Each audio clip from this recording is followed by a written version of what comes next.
जय हिंद दोस्तों, स्वागत है आपका हमारे YouTube चैनल गवर्नमेंट किंग पर। आज की स्टेशन राजस्थान पत्रिका, गति 82 शब्द प्रति मिनट, दिनांक 19 जून। टॉपिक दरक रहे रिश्ते। दोस्तों, अगर आप हमारे चैनल पर नहीं हैं तो हमारे चैनल को सब्सक्राइब जरूर करें, साथ ही साथ बेल आइकन को भी दबा दें ताकि आपको हमारी वीडियो सबसे पहले मिले। और दोस्तों, अगर वीडियो पसंद है तो वीडियो को लाइक, शेयर एंड कमेंट जरूर करें। चलिए दोस्तों, मन को कीजिए एकाग्र और डिटेल्स स्टार्ट होगी 5 सेकंड में। रेडी। राजनीतिक रूप से अलग होने के बावजूद नेपाल एकमात्र ऐसा देश है जिसके नागरिकों ने सामाजिक सांस्कृतिक रूप से स्वयं को भारत से कभी अलग नहीं समझा। ऐसी ऐतिहासिक विरासत और पुराने संदर्भों के दायरे में रक्षा मंत्री राजनाथ सिंह ने पिछले दिनों कहा कि दोनों देशों के बीच रोटी बेटी का रिश्ता है। वह दुनिया की कोई ताकत इसे तोड़ नहीं सकती। नेपाल सरकार के बदलते रुख के बावजूद सीमावर्ती इलाकों में दोनों देशों के नागरिकों का रिश्ता बरकरार है। हालांकि अब यह रिश्ता दरक रहा है। पहले जैसी बात धीरे धीरे समाप्त हो रही है। रक्षा मंत्री का यह कहना है कि इसे कोई ताकत तोड़ नहीं सकती। पत्थर की लकीर नहीं मानी जा सकती। इससे किसी को इनकार नहीं होगा कि रिश्ते व्यक्तियों के बीच हों या देश के बीच, हमेशा ताजगी चाहते हैं।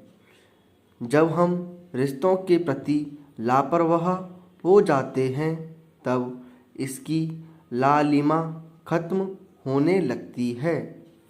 ऐसा ही कुछ नेपाल के साथ भी हुआ है।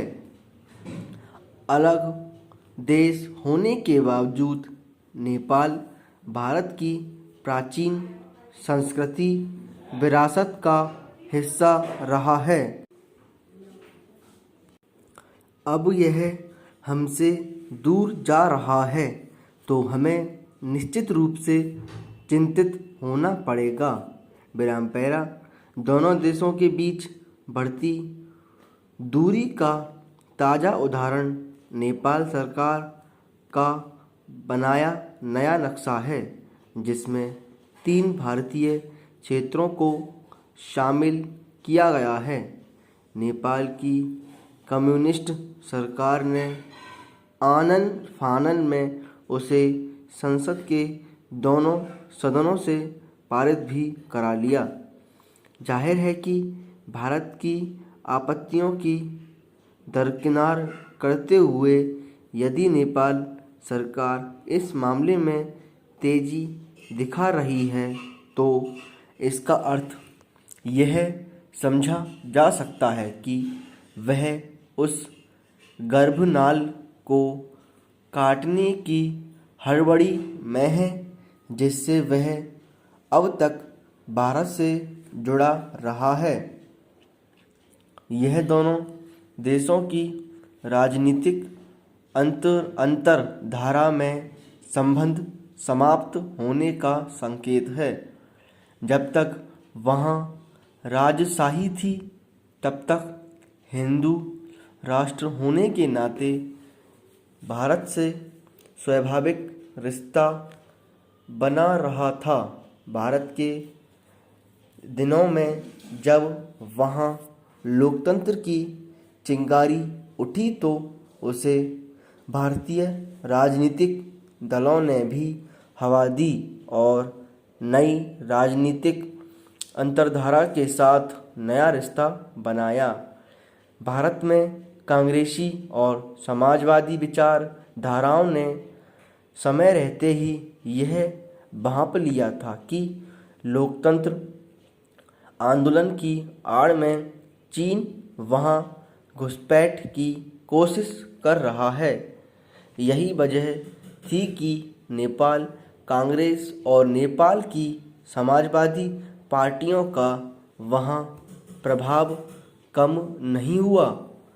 जॉर्ज फर्नांडिस ने समय तक यही स्थिति रही।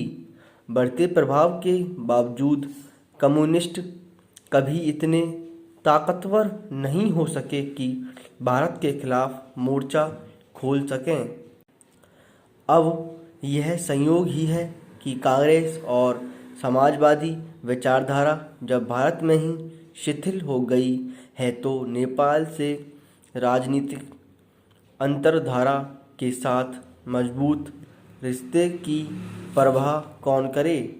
भले ही वर्तमान सरकार हिंदू विचारधारा वाली हो, रिश्तों में ताजगी लाने में विफल रही है।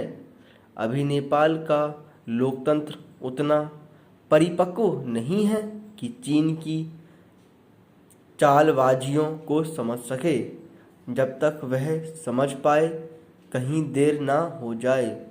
तब जितना नेपाल के लिए घातक होगा उतना ही भारत के लिए भी।